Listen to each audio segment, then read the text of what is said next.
Hi guys! Have you ever found yourself being in a relationship you knew it wasn't good for you? Or are you in the situation now in the present moment? Maybe you felt drained, hurt, unseen, or kept hoping that things would change. If you ever asked yourself, is this normal or am I being too sensitive? Then this video is for you. Because real love isn't about confusion or chaos. It's about being with someone who is capable of emotional consistency. Not a constant swing between closeness and distance. And you should never settle for less than that. Today, I want to take you on a journey. The journey I walked from confusion, lies, and betrayal to reclaiming my peace and power. By the end of this video, you will understand what a toxic relationship looks like, how it impacts us on deeper levels, why so many of us stay in a toxic relationship, and most importantly, how you can heal and step into freedom. If you find value here, please take a moment to like, share, and subscribe. It helps me create more content like this for you.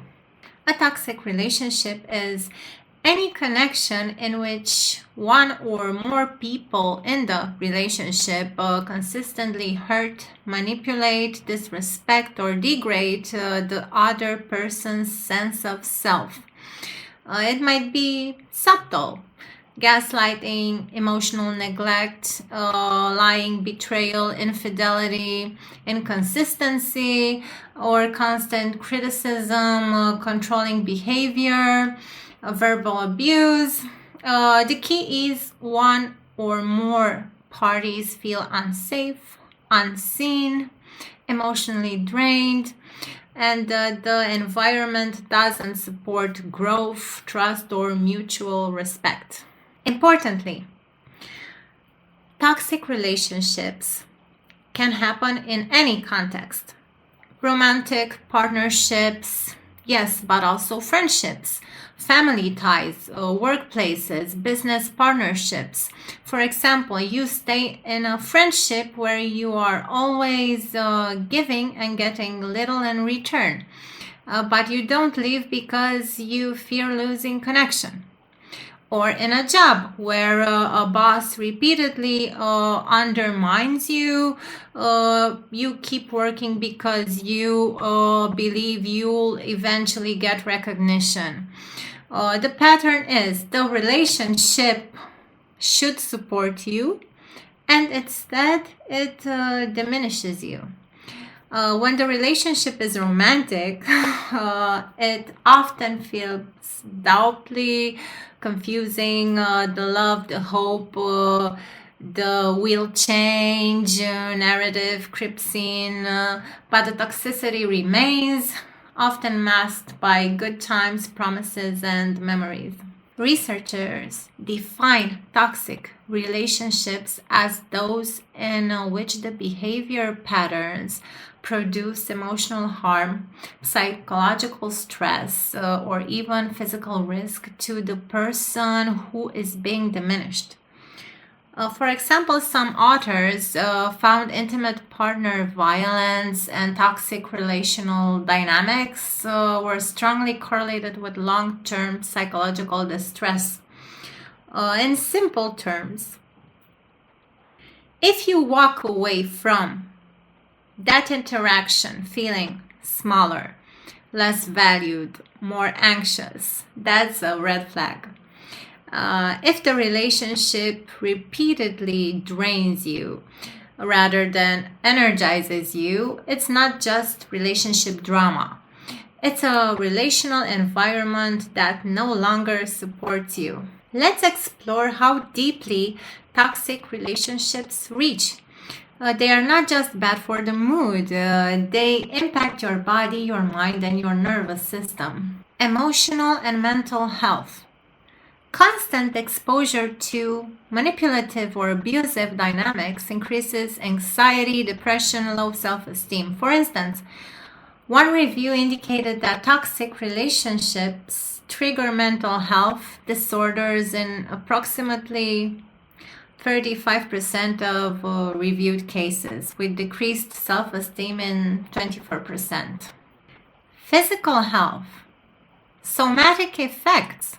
The stress of being in a relational environment that feels unsafe or unpredictable elevates cortisol, weakens immune response, may lead to insomnia, headaches, even chronic conditions. Many sources note that emotional abuse and relational toxicity can carry similar health burdens as physical abuse. Behavioral or relational consequences. You may withdraw from social life, stop trusting new people, become hypervigilant or numb. Studies show that being in an unhealthy or abusive relationship correlates with poorer mental health outcomes than being alone. In short, a toxic relationship doesn't just hurt your feelings, it undermines your identity, rewires your nervous system, and sets a pattern for how you relate to others and to yourself. Now, one of the biggest questions: why do people stay in relationships that hurt them? If you recognize yourself in this, no, it's common. You are not alone. You are not weak. And there are many reasons behind it. So let's see what the reasons are. The hope for change. Often relationships start well, the honeymoon phase, and we hold on to memories or the version of the person we fell in love with, believing the hurt part will just disappear. Emotional investment. You've given time, energy, love. The idea of walking away may feel like admitting that time was wasted. Fear of loss or of being alone. For many, the thought of losing support, status, identity tied to relationship is more terrifying than staying in discomfort. Low self-esteem, self-worth. If you start to believe the negative talk you hear, you may think you don't deserve better. Normalization or past conditioning. If you've grown up or been in previous relationships where unhealthy dynamics felt familiar, you may unconsciously accept them as just the way things are. Guilt, duty, love. You might feel you owe them, you love them still, you're invested, so you just stay. Economic, social, or practical constraints. In many contexts, leaving is not only an emotional decision, but a practical one. Dependence, shared social cycles, fear of shame. An economic study of abusive partner cohabitation found systematic suppression of the other's partner's economic standing. For example, a 2024 Indonesian study found that teenage girls stayed in toxic dating relationships largely because they believed the partner could change or because they were afraid of losing what they had. So when you ask yourself, why didn't I leave sooner? The question evolves in what forces made me stay or make me stay. And this is an important shift. You turn from self-blame to understanding. So let's look at numbers to help you place this in context.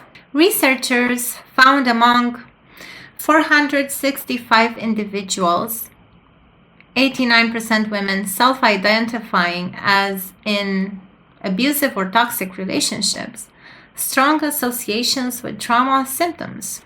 According to a systematic review, toxic relational dynamics were found to trigger mental health disorder, 35%, decreased self-esteem, 24% among youth, young adults. Another model-based study explores toxic relationships as negative dependence, like addiction to harmful partner behaviors in family or work contexts. While the exact percentage of relationships that are toxic globally is hard to pin down, what the studies confirm is the prevalence is significant, the harm is real, and the invisibility of just unhappy relationships means many people don't label their experience until much later. Now I'd like to share my own story because it gives context and maybe mirrors something in you. Over my life, I had several relationships in which things started beautifully. Everything seemed right. There was connection, affection, shared hopes. But after a while, I no longer found myself in those relationships. Patterns shifted, differences in perception, needs not being met, people taking things for granted, lack of intention to evolve together. One relationship in particular marked me because it was the most toxic relationship that I ever had. I met a man, and for almost 2 years, we were in what seemed a stable, loving relationship. He was affectionate, loving, we got along so well until a point. He was a habitual liar. I didn't realize at first, but he cheated despite me communicating clearly what are my needs, and despite him saying to me that he had similar needs. Every time we argued, he jumped in other women's arms to seek validation. He was so insecure. His social media was full of conversations with other women. He had some good qualities. He wasn't a bad guy at his core, but the dynamic was very, very toxic for me. I began waking up with panic attacks because I sensed energetically that something wasn't right, something is missing. When I asked him, he wouldn't tell the truth. He wouldn't open up. He would just lie. The constant lying and deceit eroded everything I felt. The love, the trust, the belonging. Over time, my feelings for him diminished and finally dissipated until nothing was left, of course. And I often ask myself, does a person like this truly loves? How many men or women find themselves in this kind of relationships? You can comment below if you are in a similar situationship. Or if you had a situationship like I did. After we separated, I began to reclaim my energy, my power. I began to feel better, freer. But I still carried fears, leftover scars. The healing process took time. But here's what I've learned so that you can do the same, maybe, if you resonate and you don't stay stuck like I did. If you recognize yourself in this story, first know you are not alone and you can move through it. Here's some clear steps to help you do that. Recognize and name it. Admit to yourself what the relationship truly is and what it's doing to you. Write it down, say it out loud. This doesn't feel right for me, because denial slows down healing. Set your boundaries.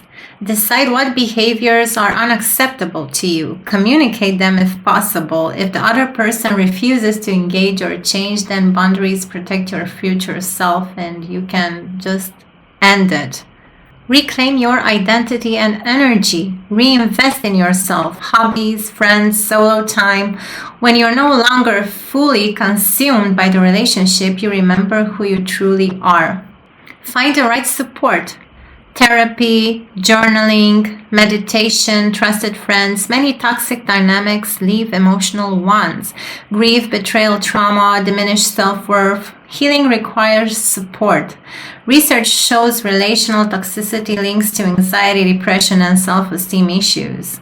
Choose your next relationship consciously. When you date again or build friendships, check for transparency, respect for your needs, alignment of values, not just chemistry.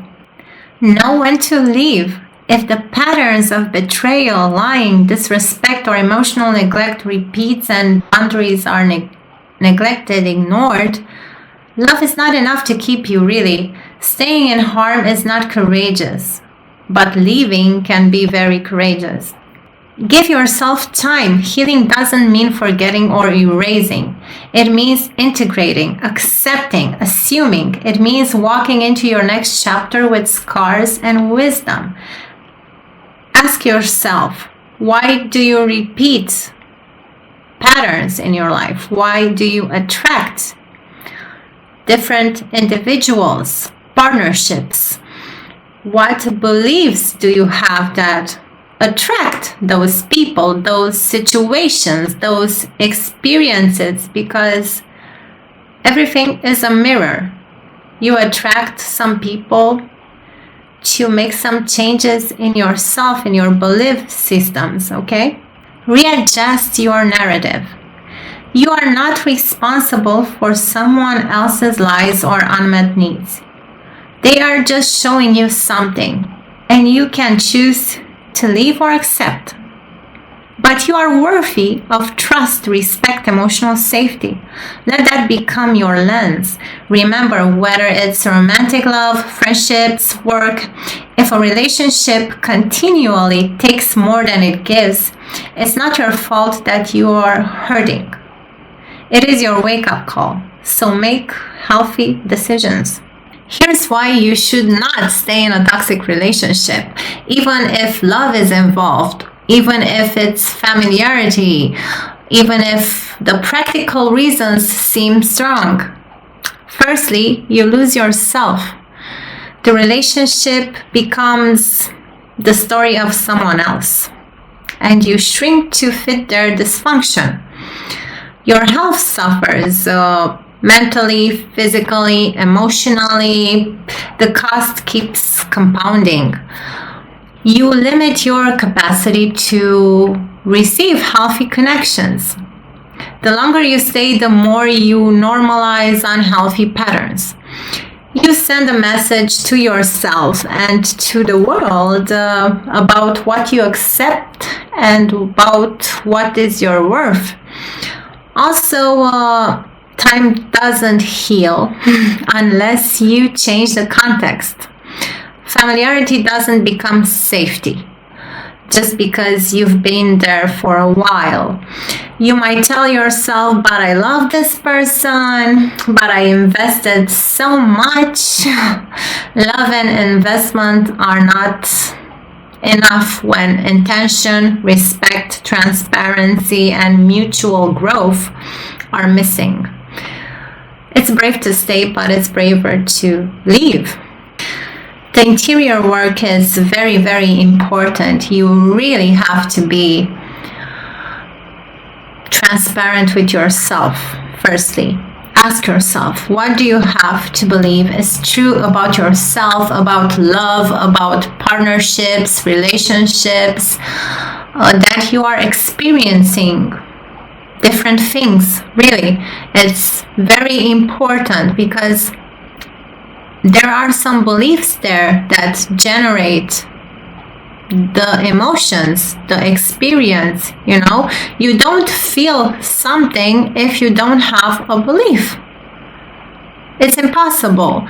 So Try to figure out what are your beliefs, what are your needs, what do you like, what do you prefer, what do you don't prefer, and make decisions based on these things. To wrap things up, if you have recognized a toxic relationship in your life, know this: you are not alone. You can heal. You can reclaim your power back. My story shows it's possible, and your story is waiting. Don't stay stuck hoping that things will magically change unless you see true change. Hold your boundaries, prioritize your worth, choose connection that honors you. If this video resonated with you, please like, share, and subscribe so I can continue creating content that empowers you. And if you'd like to share your story below or ask a question, just feel free to do that. I would love to hear from you. Thank you for being here. You deserve the healthiest, happiest version of yourself. And remember, moving away from toxicity is not giving up. It's giving yourself up for something better, okay? So until next time, honor your light, reclaim your power, and keep walking forward.